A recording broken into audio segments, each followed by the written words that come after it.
اے پیغمبر، ان سے کہو کہ جو وحی مجھ پر نازل کی گئی ہے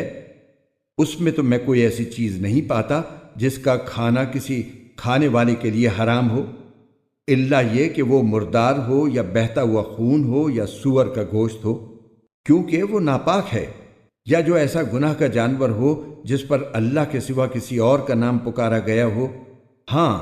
جو شخص ان چیزوں میں سے کسی کے کھانے پر انتہائی مجبور ہو جائے جبکہ وہ نہ لذت حاصل کرنے کی غرض سے ایسا کر رہا ہو اور نہ ضرورت کی حد سے آگے بڑھے، تو بے شک اللہ بہت بخشنے والا بڑا مہربان ہے۔ اور یہودیوں پر ہم نے ہر ناخن والے جانور کو حرام کر دیا تھا،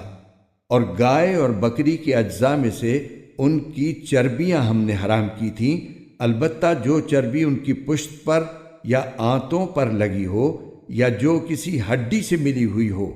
وہ مستثنی تھی۔ یہ ہم نے ان کو ان کی سرکشی کی سزا دی تھی، اور پورا یقین رکھو کہ ہم سچے ہیں۔ پھر بھی اگر یہ کافر تمہیں جھٹلائیں